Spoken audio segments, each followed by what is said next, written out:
تاریخ میں بہت بڑا خوبصورت نام عبداللہ بن زید رحمۃ اللہ علیہ کا ہے۔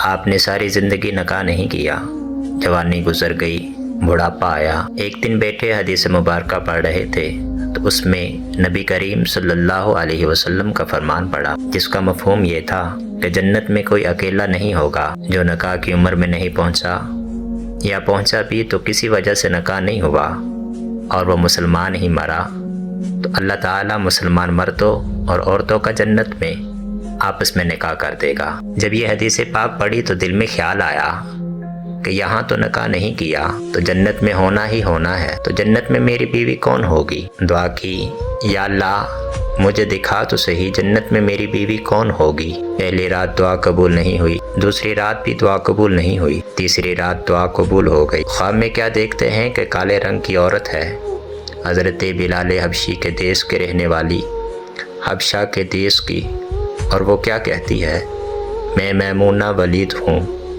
اور میں بصرہ میں رہتی ہوں۔ پتہ مل گیا، آنکھ کھلی، حضرت کی تہجد کا وقت تھا، نوافل پڑھے، نماز فجر باجماعت ادا کی اور سواری لے کر حضرت عبداللہ بن زید بصرہ کی طرف روانہ ہو گئے۔ وہاں لوگوں نے بڑا استقبال کیا، حضرت کا نام ہی بہت بڑا تھا۔ بٹھا کر پوچھا، حضرت بتائے بغیر کیسے آنا ہوا؟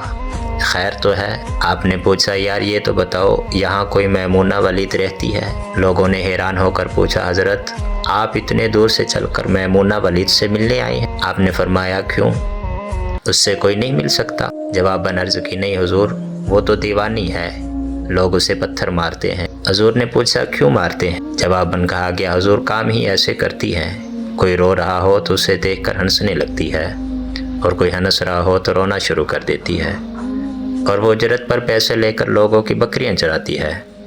آج بھی وہ ہماری بکریاں لے کر جنگل میں گئی ہے، آپ آرام فرمائے، عصر کے بعد آ جائے گی، آپ مل لیجئے گا۔ حضرت نے فرمایا، عصر کس نے دیکھی؟ کہا، وہ کس سمت گئی ہے؟ لوگوں نے کہا، حضور جنگل نہ جائیے، بہت خوفناک جنگل ہے۔ آپ نے فرمایا، بتاؤ کس طرف گئی ہے؟ لوگوں نے بتایا۔ آپ فرماتے ہیں کہ میں جنگل کی طرف نکل گیا۔ جنگل واقعی خوفناک جنگل تھا، جنگلی جانوروں کی بھرمار تھی، قدم قدم پر کوئی نہ کوئی چیز کھڑی ہے۔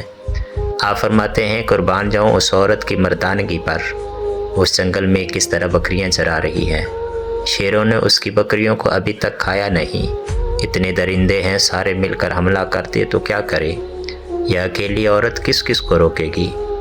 خیر، آپ فرماتے ہیں کہ وہ جگہ جہاں لوگوں نے مجھے بتایا تھا میں وہاں پہنچ گیا۔ جب میں وہاں پہنچا تو منظر دیکھ کر میں حیران رہ گیا۔ دو حیران کر دینے والے منظر دیکھے۔ پہلا منظر یہ تھا کہ میمونہ ولید بکریاں نہیں چرا رہی تھی، بلکہ اس جنگل میں جائے نماز بچھا کر نوافل پڑھ رہی تھی۔ پر بکریاں چرانا تو بہانہ تھا، یہ تو بہانہ تھا کنارہ کشی کا۔ لوگ یہی سمجھتے تھے کہ میمونہ سارا دن بکریاں چراتی ہے، لیکن میمونہ بکریاں نہیں چرا رہی تھی۔ دوسرا حیران کر دینے والا ماجرا یہ تھا کہ میمونہ تو نماز پڑھ رہی ہیں، پھر بکریاں کون چرا رہا ہے؟ بکریاں تو ایک جگہ نہیں رکتی، کہیں ادھر جاتی ہیں، کدی ادھر جاتی ہیں۔ آپ فرماتے ہیں کہ میمونہ نماز پڑھ رہی تھی اور شیر بکریاں چرا رہے ہیں۔ بکریاں چر رہی ہیں، شیر ان کے ارد گرد گھوم رہے ہیں۔ اگر کوئی بکری بھاگتی ہے، اس کی فطرت ہے شرارت کرنا، تو شیر اسے پکڑ کر واپس لے آتا ہے، لیکن کہتا کچھ نہیں ہے۔ آپ فرماتے ہیں، میں حیران و پریشان کھڑا تھا کہ یہ کیسے ہو گیا، یہ فطرت کیسے بدل گئی؟ لوگ کہتے ہیں فطرت نہیں بدلتی، یہ شیروں اور بکریوں میں یاری کیسے ہو گئی؟ آپ فرماتے ہیں، میں حیران و پریشان کھڑا ہوں، مجھے نہیں پتا کہ کب میمونہ ولید نے نماز ختم کر دی اور مجھے مخاطب کر کے کہتی ہے، اے عبداللہ، ملنے کا وعدہ تو جنت میں تھا، آپ یہاں آ گئی۔ آپ فرماتے ہیں، میں حیران رہ گیا، اس سے پہلے تو ملاقات بھی نہیں ہوئی، تو حضرت میمونہ ولید کو میرا نام کیسے پتہ چل گیا؟ تو آپ فرماتے ہیں، میں نے حضرت میمونہ ولید سے سوال کیا، اس سے پہلے ہم ملے نہیں، ملاقات نہیں ہوئی ہماری، تو میرا نام کیسے پتہ چلا آپ کو؟ تو جواب کیا ملا؟ حضرت میمونہ ولید فرماتی ہیں، عبداللہ، جس اللہ نے رات کو تجھے میرے بارے میں بتایا، اسی اللہ نے مجھے آپ کے بارے میں بتایا ہے۔ آپ فرماتے ہیں کہ جس چیز نے مجھے سب سے زیادہ حیران کیا وہ یہ تھا کہ یہ فطرت کیسے بدلی۔ میں نے حضرت میمونہ ولید سے پوچھا آپ یہ تو بتاؤ یہ شیروں نے بکریوں کے ساتھ یاری کیسے کر لی؟ یہ تو قضا ہے ان کی، اگر شیر بکریوں کے ساتھ یاری لگائے گا تو کھائے گا کیا؟ یہ معاملہ کیسے ہو گیا؟ تو حضرت میمونہ ولید فرماتی ہے جب سے میں نے رب سے